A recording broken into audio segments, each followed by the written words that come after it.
Hey, it's Constance Carter. I'm the CEO of Catalyst Real Estate Professionals. We are the largest African-American owned real estate in California. And I'm a serial entrepreneur. I have many business ventures. You may see a woman on the outside, but I am certainly an entrepreneur on the inside. My life hasn't always been this way. My life has been based and built on a lot of trials and tribulations. But what I understand is I know that I had to use my hardship as a blueprint to help other people. What does that mean? What that means is the things that I went through, I built my business on making sure that other people aren't going through the same things that I've gone through. For example, just 10 short years ago, I filed bankruptcy. I had a 379 credit score. And what I did as a result of filing the bankruptcy is I wrote a best-selling book about the secret to breaking the broke code. I was not only broke, but I was broken. The second thing I did is having that 379 credit score, it allowed me to understand credit. And I wrote a best-selling book about credit as a result of that. So I've been helping other people through my journey of my own misfortunes. And I need you to understand today that one of the things that we have to realize, especially as women, is that when we go through things, they are for our purpose, they are for our good, and they are there to serve a purpose, not just for us, because our hardships can be the blueprint to help somebody else. Somebody that looks just like us, maybe somebody that's coming up behind us may need to hear our story so that they can make it on the other side. So extremely important. The secret to breaking the broke code is really around the idea that your mindset, the things that you come out of your mouth, your words are the most powerful things, the most powerful tool that you have. It can be used to help, to harm, to heal, to humiliate, to humble. You know, as women, we know that our words can make a man feel 10 feet tall. And in that same breath, that same mouth, depending on our disposition, we can make a man feel 2 inches small. Your words have so much power. And the reason why most people are broke or broken is simply because they say it. They said, I'm broke. If you say I'm broke, what's going to happen? You're going to be broke. But if you speak life and you speak abundance, guess what happens? You're going to have life and you're going to have abundance. Think about it. Think about Biggie Smalls. His first album, he said he was ready to die. And guess what happened? He died. Tupac talked about death all the time. And guess what happened? He died. Right before Lisa Left Eye Lopez passed away, she talked about death a lot. And guess what? She died. And on the same token, if you speak life over your life, you will live an abundant life. If you speak good, if you speak light, if you speak grace, if you speak all those positive things over your life, guess what's going to happen with you? You're going to have the equal amount of grace and light over your life. The reason why I've been able to live the life that I've had, and even when I was going through my hardships, I always knew that it was only temporary. I lived by the mantra that it will be greater later. Never think that your situation, that the things that you're going through right now are going to be forever. It's just temporary. So let's go into the acronyms about the breaking the broke code, okay? The secret to breaking the broke code. B is you have to have belief.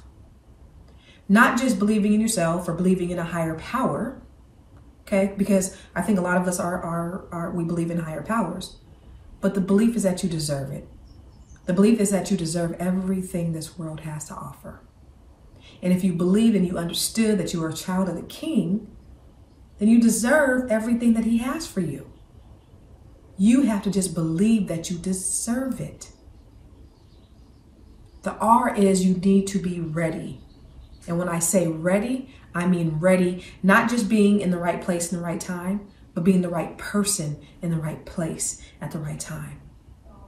You need to be ready to receive those abundance of blessings.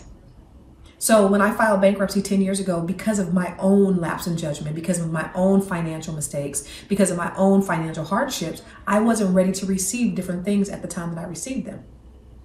I had a broken mentality. So at that time, I was making over $200,000 a year when I filed bankruptcy. But I had more month than money. Yeah. I couldn't even pay for my children to get a day pass at the county fair. My husband had to go stand in line at the to get our utilities paid. And so for me to have that kind of money and all that coming in, but still not having enough to pay my bills, to wonder if they were going to come today to pick up my Mercedes, that was a broken mentality. And I wasn't ready to receive it at that time. But here I am when I speak life, and I've learned to speak abundance over my life. It's a learned behavior. I had to make a decision to speak life over my life. And that R is being ready to receive, being the right person in the right place at the right time. I tell you what, when I invested in the marijuana dispensary, and it was something that I set my intention on. I was very intentional about wanting to invest because, a lot of Black men over the course of the last 30, 40 years have been incarcerated due to marijuana charges, right? And here we have these other people who are making millions and billions and even trillions of dollars in that same industry because it's legalized. And I said, you know what? I want to have a seat at the table. And I set that intention that I wanted to do something to put myself in position so I could have a seat at the table. And I was able to invest in the marijuana dispensary. Now, had this opportunity been presented to me 10 years ago when I filed bankruptcy, I would not have been the right person in the right place at the right time. I've missed out on many opportunities, investment opportunities, when I lived in lack and scarcity, making this money, but I still had the lack mentality. I still had the scarcity mentality. Anytime any money came in, I had something with this name on it, and the money was going right back out. It went out just as fast as it came in. As soon as I made it, I had something to spend it on. I had a project here, I had something there. There was something that I felt that I needed to do. And so I was not the right person in the right place at the right time. Oh, you have to be obsessed with your success. I call it success obsessed. What does that mean? That you have to eat, breathe, drink, speak, think, whatever that thing it is that you want to do. You have to be obsessed about it. I tell you, if you want success in your life, you have to do everything that you need to do in order to get it.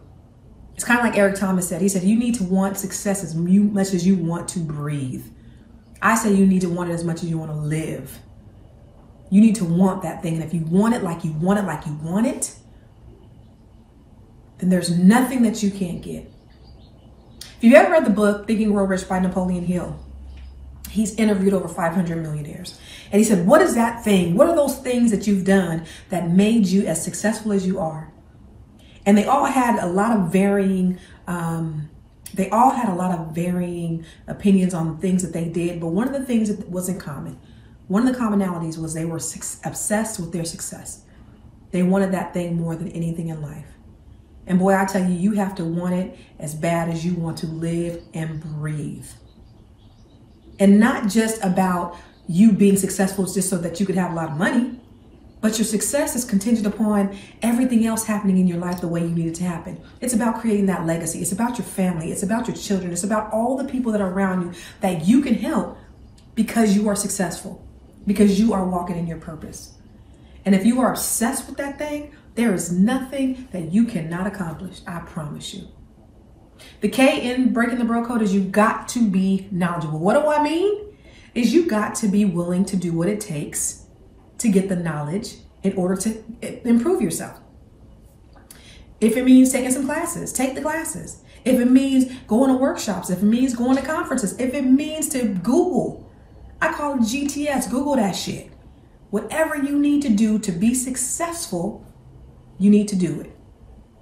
That knowledge is so important. You need to be the subject matter expert, the SME, in whatever that thing it is that you want to do. You should have multiple revenue streams, but get good at one thing. And if you can get good at that one thing, you've already made it. Listen, knowing what the hell you're talking about gives you the confidence unlike anything or anything that anybody can give you. I swear. A lot of times, I'm a real estate broker and I'll have new agents come in and they're always very nervous. What do I do? How should I act? Why would they pick me? But once you get the proper training under your belt, there is nothing. You can walk into a room with confidence. You could hold court. You could have conversations with people that you don't even have to worry anything about. It's you doing what you do. Knowledge is key, and knowledge is king. And E is being economical. Why do I say you have to be economical? Because you have to be willing to do those things and make those sacrifices. You might not be able to go to the movies right now. You might not be able to get them Jordans, but you might have to invest. You know, my friend Lisa Nichols, she was on Oprah Winfrey one time. And one of the things that she told me, she said when she was on Oprah in the middle of the segment, or when the segment was over and they were in a commercial break, Oprah said, "How many coaches do you have?" And she said, you notice she didn't ask me if I had a coach. She said, "How many do you have?" And she said, well, I think at the time she had 1 or 2 coaches. So she thought about it. So the next commercial break, she asked Oprah, well, how many coaches do you have? I believe Oprah had 3 or 4. So she said, you know what I did? I got me 2 more coaches. You have to be economical and invest in yourself because you are your biggest commodity. You have to be willing to bet on you. Invest in yourself, sacrifice now because it will be greater later. Don't be like me and spend all your money, have it all going out as soon as it comes in. If you have the belief, if you are ready to receive, if you are obsessed with your success, you get the knowledge that you need to better yourself and improve, and you're economical and you make those investments in yourself, then there is nothing that you can't do. That is truly the secret to breaking the broke code. Listen, before I go, I want to share 5 steps for you to manifest all your dreams. Anything that you want in life, you have to do these 5 things. And I want you to write this down. The first thing is you need to have a vision. Because the Bible says that my people perish because they lack vision. Whatever it is you want in your life, whatever it is you want for your life, you have to have a vision for your life. And so think about that thing that you really want to do. Sit, pause this 5-10 minutes, and think about the thing that God has placed on the inside of you. Think about what you're most passionate about. Think about things that you're good at. It doesn't have to be overly complicated. You don't have to reinvent the wheel. You can do everything. You have everything inside of you. You have all the tools that you need in order to be successful. So think about it. Step 2, write down the vision. Because the Bible says, write down the vision and make it plain. Write it down and make it plain. Do your brain dump. Write down whatever it is that you want to do. Write it down, write it on paper. The third thing you need to do is you need to speak it. Your goals should be your affirmations. You should speak it over your life at all times. You see, my goals are in my phone and I take them everywhere I go. And so every morning, normally before I work out, I speak my goals as though they were affirmations. I put them outside in the universe. I put them out in the universe. And guess what happens? The universe answers me. So the things that I've been able to accomplish are as a result of me thinking about them, me writing them down, me speaking them every day. And it does one of 2 things. Of course, it puts it out in the universe, but it also is a reminder for me that, hey, you need to do this. If you want to do that, you got to do this. And that's where the 4th step leads to, and that's working it. Because faith without works is dead. So you can think about it, write it down, and speak it all you want to, but if you don't work and you don't line up under it, guess what? It's never going to happen. So work that thing, embody that thing, eat, breathe, sleep, drink, think, all of that thing. Work it. And the 5th step, what's going to happen, which is a general principle, which is the law of the universe, which is a biblical principle, you will manifest it or receive it. So you want to think it, write it, speak it, work it, and receive it. All right, I'm Constance Carter. Now, don't forget to pick up my books. We have international bestseller, The Secret to Breaking the Broke Code, bestseller, Keeping Score, and then the workbook, Build Credit to Build Wealth, the blueprint for a wealthy score. Pick up those books. Follow me on Instagram, I am Constance Carter. On Facebook at I am Constance Carter. Follow me. Subscribe to my YouTube channel. You will receive a wealth of information. And I'm going to show you how not to only break the broke code, but I'm going to show you how to unlock the wealth code.